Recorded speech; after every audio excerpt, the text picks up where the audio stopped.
Bien, a ver, es interesante para charlar. Le tenemos aquí a Marina Mapelli, que ha venido, secretaria de Jubilaciones de SUTEBA. Gracias por venir, muy amable. Gracias a ustedes y bueno, un gusto compartir con todo el equipo de trabajo. Pero por favor, es interesante pensar y empezar a pensar, y para eso en principio la charla, porque usted es secretaria de Jubilaciones, empezar a pensar y a dar algún tips también a los docentes, ¿no? Ante un esquema que parece cada vez más complejo, porque uno dice, bueno, el docente está discutiendo hoy su salario, está discutiendo la pauta salarial y hay algunos aumentos en el último tiempo. Ahora, todo eso también se traslada a la jubilación. ¿Cuál es la estrategia que le conviene también al docente seguir? ¿En qué momento? Porque también hay como una diferencia, ¿no?, en las jubilaciones de los docentes. Son varias cosas para charlar, ¿no? Bueno, primero que sí, es muy interesante la pregunta porque realmente para nosotros, trabajadores y fundamentalmente para los que somos trabajadores de la educación, hablar del trabajo implica también una estructuración de nuestra vida, ¿no? Nosotros sabemos, todos nos hemos criado, ¿no?, medianamente en una familia donde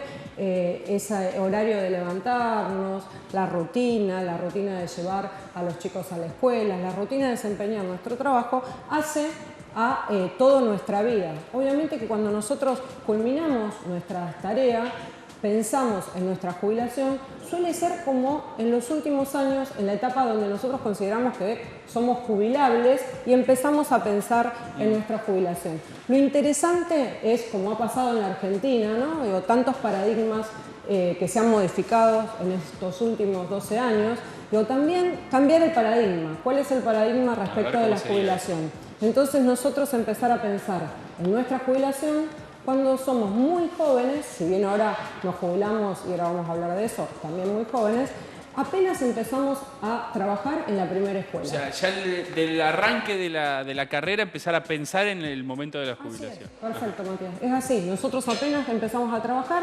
pensar y planificar. Nosotros los maestros planificamos nuestras clases, planificamos también a nivel institución. Una escuela tiene una planificación de todo lo que es su proyecto educativo. Bueno, nosotros también tenemos que planificar nuestra forma de jubilarnos. Entonces, cada una de las definiciones que nosotros vamos a tomar van a ser a ese historial, a esa trayectoria laboral donde nosotros ahí definimos cuál va a ser nuestra jubilación. ¿Y por qué es muy importante y esto que vos me estás preguntando?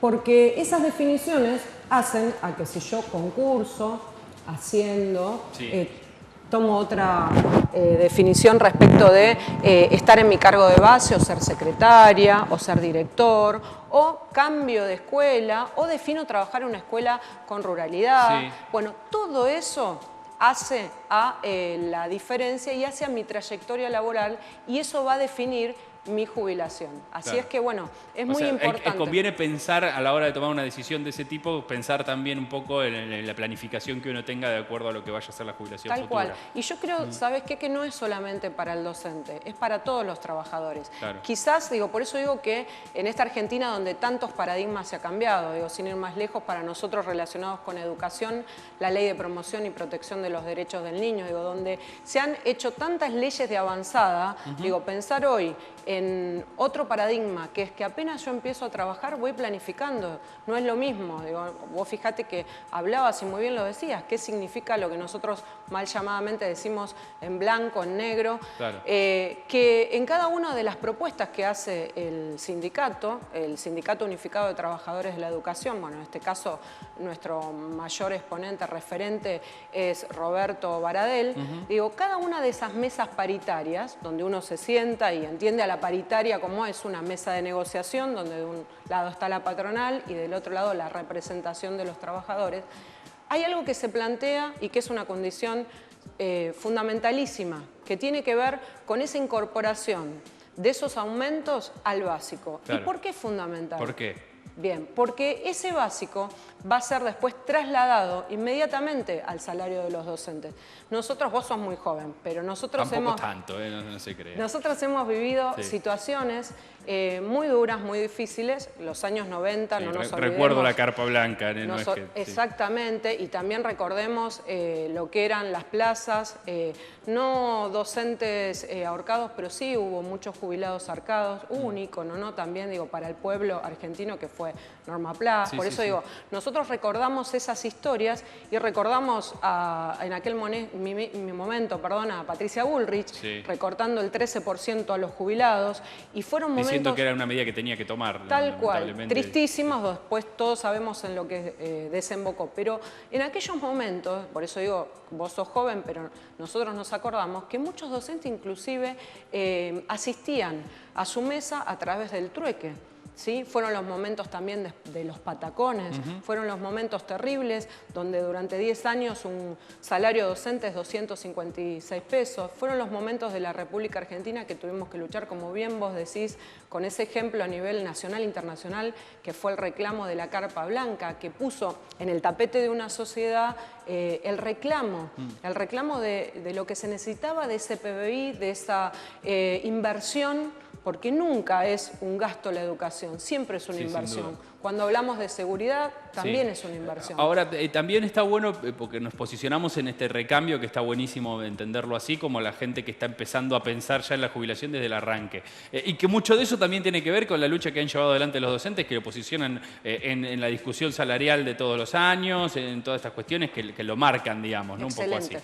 Ahora, por otro lado, también hay que pensar en el docente que hoy, este año, ya tiene programada la jubilación, digamos. ¿Cómo es la vida y cómo es la actividad cómo tiene que pensar ese docente esta jubilación que ya le está por llegar ahora? Bueno, por un lado también esto que vos decís que abarca mucha historia, ¿no? Digo, porque nosotros hemos llegado, digo, a este punto porque hubo un sindicato que nunca traicionó, digo.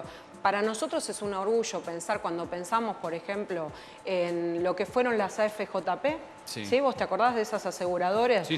Bueno, vos como estás en el medio te vas a acordar de los perritos por la pradera, de las chicas con las minifaldas. Forever Young. Exacto, y demás, ¿no? Que te vendían una panacea donde vos invertías en una bicicleta financiera y donde lamentablemente después todos los trabajadores terminaron con una situación de indigencia terrible y lo que es peor aún, muchos de nosotros perdimos familiares, perdimos amigos, porque nuestros padres se deprimían, porque vos sabés lo que significa el trabajo para nosotros, que nos dignifica, que nos hace llevar esa comida a la mesa, que nos hace progresar, que nos da también, como la educación, ese ascenso social.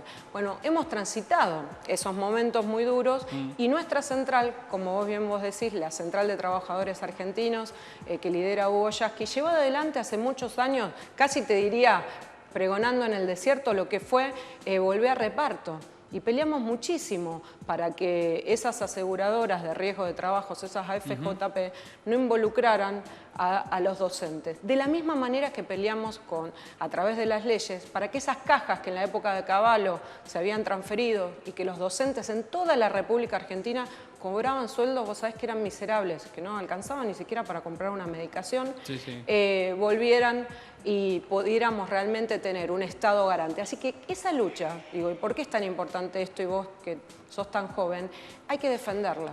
Porque quizás uno ahora no lo piensa, pero en el futuro jubilarse, y ahora sí vamos a este tema que vos planteás, en tan buenas condiciones, donde realmente hoy a un docente le da ganas de jubilarse, y aparte porque a los 50 años sos muy joven. Todavía tenés mucho tiempo. Es más, podés emprender algo nuevo también de alguna forma, ¿no? En ese momento. Totalmente, muchos docentes que terminan su carrera como docente y no se desligan igual de todas formas, se jubilan, pero se empiezan a dedicar a otra cosita. Ahí apuntás a otro eje de la Secretaría, que bueno, que lo desarrollamos después, pero lo que digo pero contanos cómo sería ese eje. Mirá, nosotros entendemos que un ser humano de 50 años tiene todo su potencial. Y aparte, vos viste cómo es esto, que cuando uno vivió bien, esa experiencia de vida, inclusive muchos de nuestros compañeros, esa experiencia en el aula, esa experiencia como militante, bueno, esa experiencia vos la trasladás, la podés utilizar y podés hacer muchísimas cosas, porque también, digo, esta forma de nombrar algunas cosas con los términos del mercado, ¿viste? Lo activo y lo pasivo,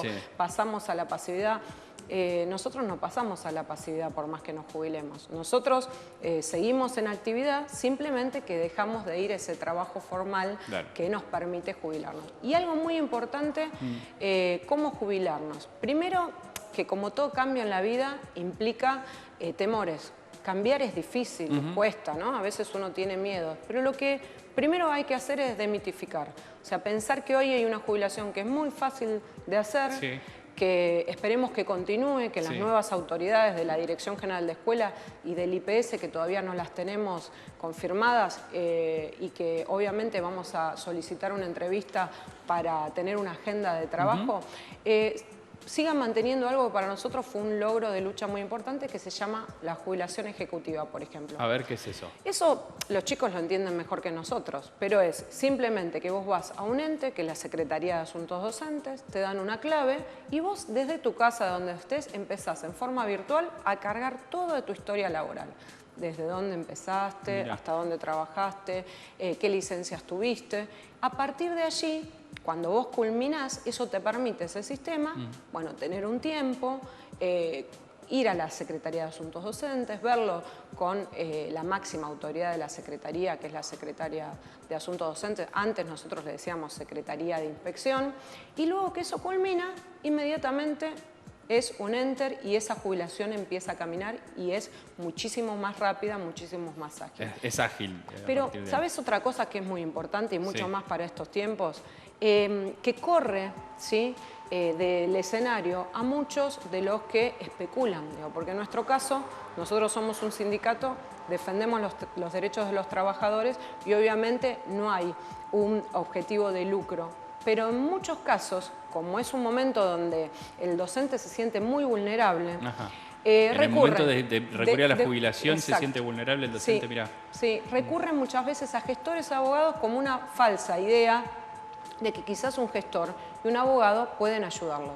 Primer caso, muchas veces el abogado sabe de jurisprudencia, pero no específicamente de lo que es nuestro estatuto docente, nuestro régimen, Claro. o sea, es distinto. Y en el segundo de los casos, a veces llevan a ese docente a tomar una definición que después es muy difícil volver atrás porque lo jubilan mal o quizás con una jubilación que le va a implicar durante muchos años un sueldo mucho menor, un haber jubilatorio mucho menor. ¿Por qué? Porque hay que sentarse, ir al sindicato, ver en forma privada cuál es el mejor cargo para elegir, esos 36 mejores meses o 63 alternados, tomarlo, digamos, con mucha seriedad pero con mucha tranquilidad, que es posible.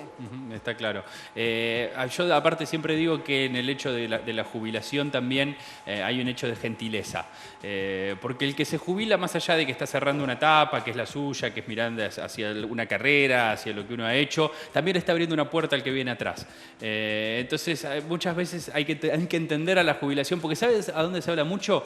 En el trabajo periodístico. Hay muchos trabajos que no se jubilan, ¿no? Hay cosas que, por ejemplo, yo me veo haciendo periodismo la mayor cantidad de tiempo posible, digamos. Hay mucha gente muy grande, muy adulta que termina haciendo periodismo y ejerciéndolo. Pero lo cierto es que también en ese hecho de la jubilación hay un acto generoso que es el acto de permitirle también a la nueva generación o al que viene atrás de darle un espacio. Y decir, bueno, yo hasta acá cumplí con lo que a mí me correspondía, ¿no? Con lo que yo te estuve haciendo en todo este tiempo. O sea que hay también una cosa de pensar en el otro en el hecho de jubilarse, no solamente en uno mismo, ¿no? Y eso es fundamental y vos en lo que estás diciendo también abarcás un concepto que es muy importante y que lo plantea la misma ley, ¿no? Que son los conceptos de reciprocidad que tiene nuestra ley, cómo funciona nuestro sistema de reparto. Mira, nuestro sistema es uno de los mejores de Latinoamérica.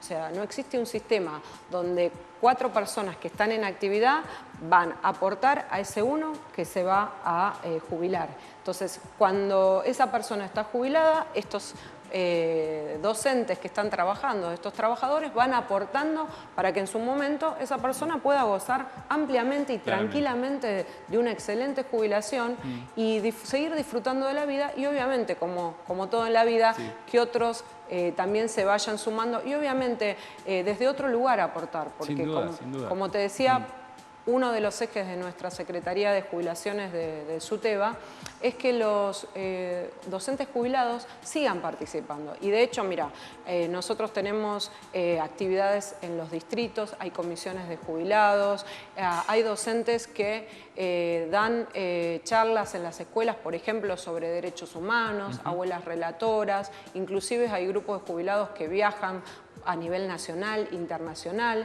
y fundamentalmente en estos tiempos el aporte que puede hacer alguien que sabe, que ha vivido mucho y que tiene esa experiencia quizás de ese maestro normal. ¿Y cómo hace cualquier docente para ponerse en contacto, digamos, con ustedes? ¿Es accesible o lo pueden hacer de cualquier forma? Nosotros, en todos los distritos de la provincia de Buenos Aires, hay un SUTEBA, una delegación donde... Tocan timbre, golpea la puerta, llaman por teléfono y alguien te va a atender. Y si no te atienden directamente, nosotros en cualquier momento cuando lo ven a Robbie caminando, digo, lo paran y le dicen, mirá que llamé y que no había nadie. Pero generalmente mirá, ahora estamos en este momento, bueno, con esta situación durísima que está ocurriendo con una militante social como Milagros Salas, como puede ser cualquiera de nosotros. Estamos haciendo un acampe en la Plaza de Mayo y durante todo el mes estuvimos en las comisiones técnicas salariales, hasta ahora, en las paritarias, en reuniones, ya nuestros compañeros paritarios, María Laura Torre, la secretaria gremial, ha estado presente y pidiendo que se abra la mesa paritaria para, como planteó nuestro secretario general, poder... O sea, no vamos el último día a plantear qué es lo que necesita la educación. Desde hoy. Ahora, pensando en esa pregunta también de agenda y actualidad política, ¿es importante si la suba de los aumentos? Primero preguntarte cuántos de los últimos aumentos fueron sobre el básico, para entender también cuánto hoy se va a reclamar sobre el básico, pensando desde tu sector, de la que entendiendo y mirando el tema de la jubilación. Perfecto. Desde estos últimos años siempre los aumentos fueron sobre el básico. Prácticamente no tenemos sumas que no hayan ido al básico. Por eso es que los jubilados percibían una movilidad tanto a principio de año y demás, de un importante caudal de dinero en su jubilación. Y para esta negociación de este año no se negocia que no sea sobre el básico también, entonces. Tal cual. Y para esta negociación de este año ya nuestro secretario general planteó cuál ha sido el nivel de la inflación, aparte de la situación, no solo de la inflación, la quita de retenciones, lo que eso ha impactado en la canasta familiar, sumado a los desempleos, y eso, en vez de ser un círculo financiero virtuoso, nosotros sabemos perfectamente lo que significa que se consume menos, que se compra menos, que se va menos al teatro, que se va menos a cenar, y bueno, es un círculo donde realmente para nosotros hoy estamos hablando, y ya lo dijo el secretario general, de un 35-40% que necesitaríamos para equiparar. Igualmente, no desatender otras cuestiones. El salario, obviamente, que para todos nuestros compañeros trabajadores es vital, ¿no? Como lo ha sido siempre, pero también estas dos cuestiones, como es la salud laboral, que tiene que ver con las condiciones también en que trabajan los docentes, y el tema de infraestructura. ¿En qué condiciones están nuestros chicos aprendiendo la escuela? Con una pared que esté electrificada, con un lugar donde no se pueda realmente tomar la merienda porque no estén dadas las condiciones, sin vidrios en un primer grado, digamos. Hay un sinfín de situaciones que hacen que muchas veces los chicos no tengan clases, y justamente a nosotros los que nos gusta es enseñar y estar adentro de la escuela. Gracias, Marina, muy amable, gracias por estar. Gracias a ustedes y felicitaciones a todo el equipo, desde la recepción, el maquillaje. ¿La trataron bien entonces la recepción? Perfecto, Roxana es un... ¿Sí? No, todo excelente. Bien, Buena suerte para este año, esperemos que todos estemos bien. Gracias, muy amable.